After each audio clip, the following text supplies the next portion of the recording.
Halo, sahabat Tio. Kembali kita bertemu dalam T10 10 menit bersama dengan Tio Nugroho.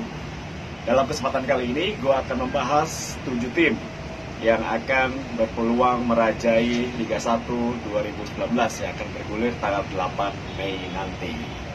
Gue akan mencoba untuk membahas kekuatan 7 tim ini yang mungkin saja menjadi salah satu tim kesayangan dari kalian semuanya.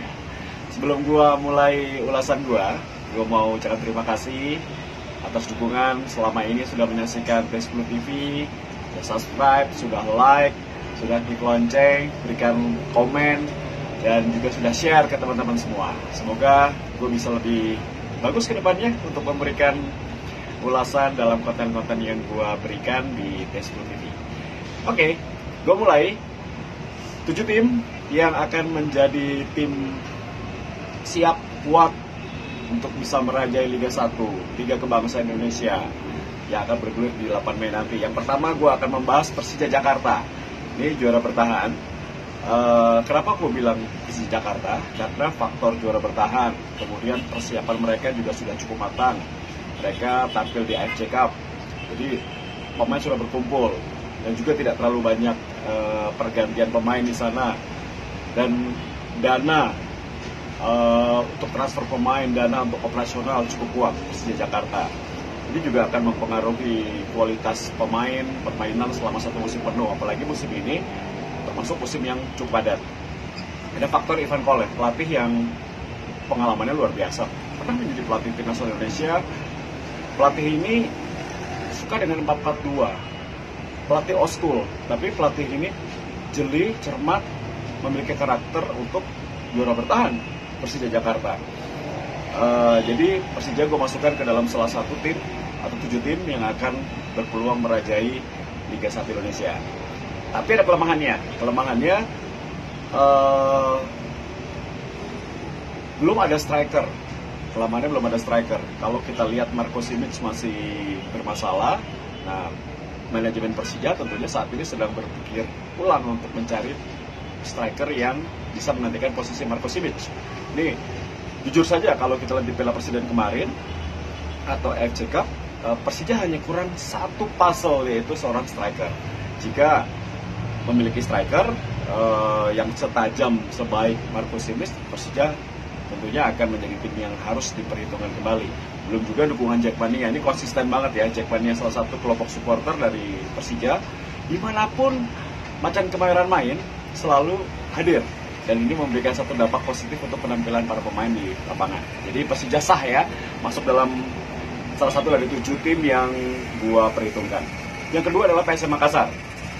Ini tim dari luar Pulau Jawa yang konsisten dalam beberapa musim terakhir, khususnya ketika mereka gagal menjadi juara di tahun 2017, posisi ketiga. Di tahun 2018 hanya berbeda satu tim. Nah, tim ini tidak banyak perubahan materi pemain, meskipun mereka berganti dari pelatih Robert Rene Albert ke dari J, tapi selebihnya pemain ini tidak banyak berubah. Masih ada Klopp, Liljan Plem. Nah, di depan ditambah Eero Markkanen, ini pemain yang cukup berpengalaman, tinggi besar, itu kebutuhan dari PSM Makassar. Nah, supporter mereka juga fanatik, terus mereka juga memiliki dukungan manajemen finansial yang cukup bagus. Ini manajemen yang rapi, finansial yang cukup besar, materi yang tidak banyak berubah, materi pemain asing, pemain lokal juga cukup banyak. Tampaknya PSM juga pantas diperhitungkan. Hanya saja PSM Makassar ini masih tidak memiliki stadion yang representatif untuk tim sebesar PSM Makassar. Stadion Mato Anging sudah terlalu lama, atau harusnya sudah memiliki stadion yang lebih modern.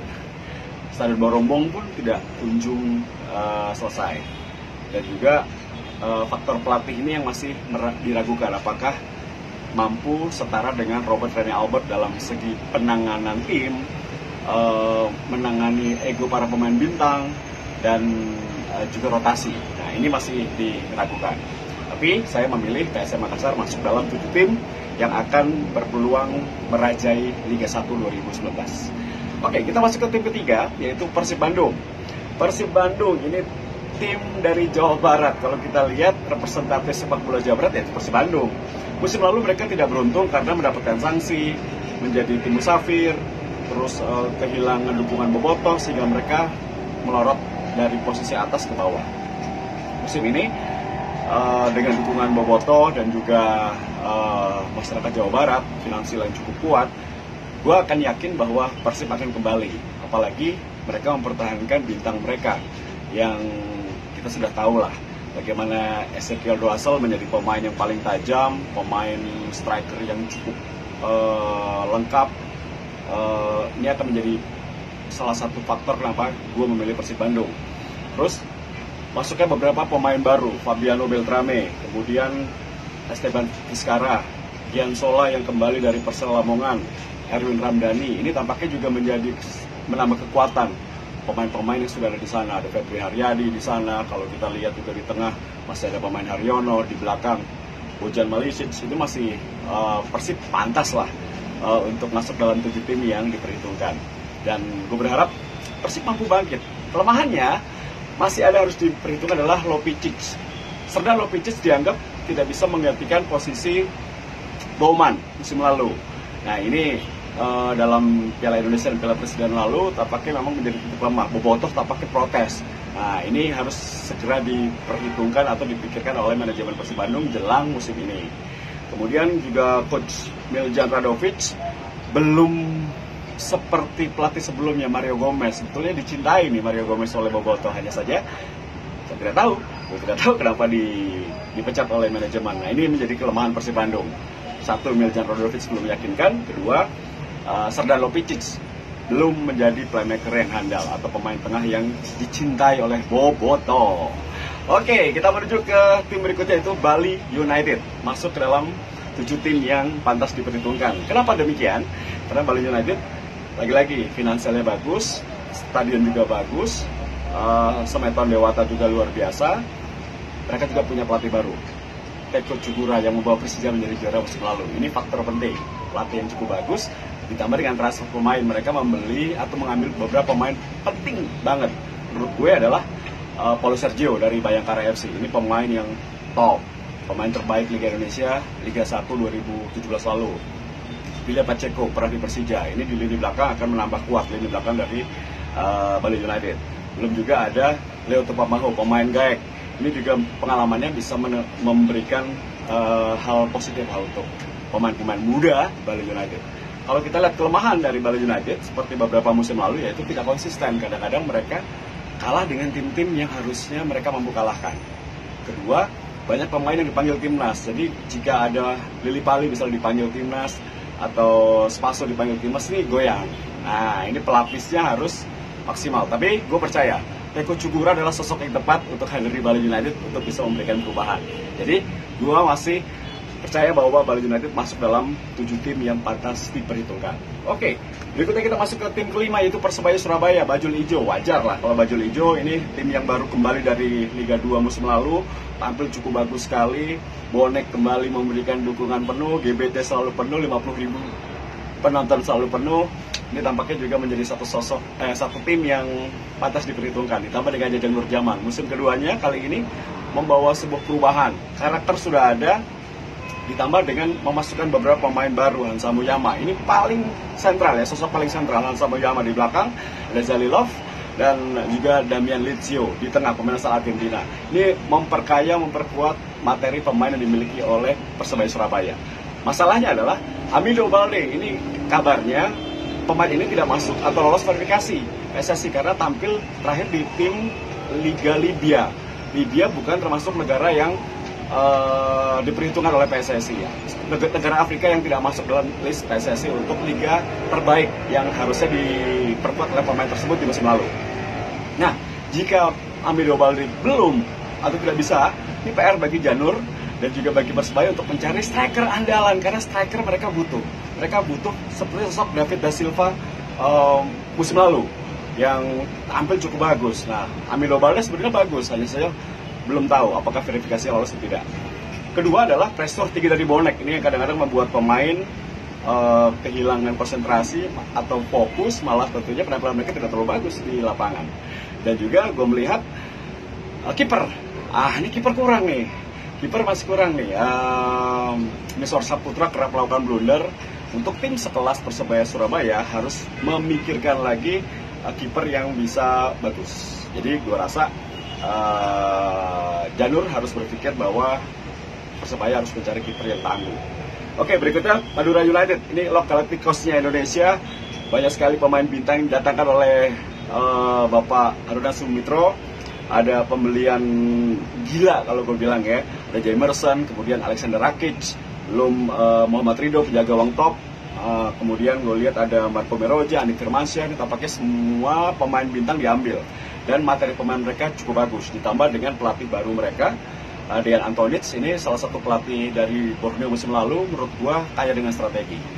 Ini kalau konsisten, kalau Dejan Antonic bisa meleburkan tim ini secara cepat, ini akan menjadi berbahaya ini. Ini kekuatan baru. Jawa Timur kembali memiliki satu tim yang bisa mendongkrak kekuatan Jawa Timur sebagai kekuatan sepak bola Indonesia dengan hadirnya Madura United. Dan Kacong mania semakin banyak, semakin besar, semakin militan. Ini membuat stadion penuh terus. Ini membuat Madura United tampaknya akan nyaman lah.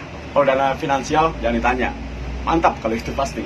Nah, yang kelemahan adalah mereka tidak punya track record menjadi juara, tidak punya tradisi. Ini juga menjadi masalah karena berhubungan dengan mental. Ya, kita berharap aja dari pemain bintang akan membuat tradisi itu tidak menjadi masalah besar ya untuk Madura United. Juga perlu waktu untuk membentuk tim solid karena menyatukan bintang itu tidak mudah. Tapi Coach Dejan Antonic salah satu sosok yang mungkin gue percaya bisa ya. Nah, ego pemain bintang juga ini akan menjadi masalah besar untuk Madura United. Kita akan melihat apakah Madura United bisa ya di sisa waktu yang ada 1 bulan ini untuk bisa merubah. Kalau mereka bisa keluar dari ego pemain, ini bahaya. Gua melihat tim ini bahaya banget menjadi satu kekuatan baru. Oke, tim terakhir yang gue pilih untuk melengkapi 7 tim yang berpeluang merajai Liga 1 adalah Arema. Ya, Arema ini satu kekuatan Jawa Timur juga. Arema top lah. Aremania menjadi satu setengah nyawa dari Arema. Kemudian gue lihat lini belakang mereka paling solid sejauh ini.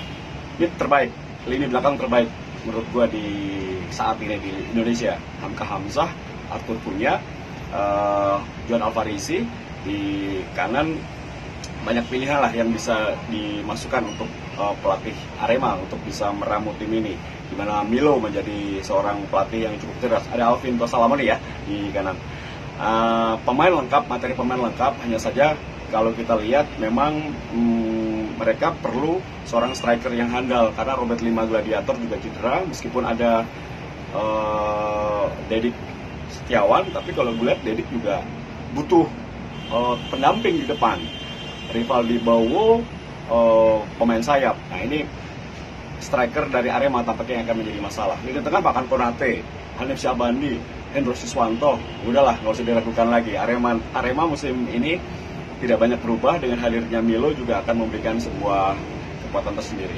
Jadi gue pilih 7 tim tersebut yang menjadi pilihan gue di Liga 1, yaitu Persija, PSM Makassar, Persib Bandung, Bali United, Persebaya, Surabaya, Madura United, dan juga Arema FC. Itu 7 tim yang gue perkirakan akan merajai Liga 1 2019 yang akan dimainkan di tanggal 8 Mei 2019. Mungkin itu ulasan gue untuk 7 tim pilihan gue. Ya, semoga bermanfaat.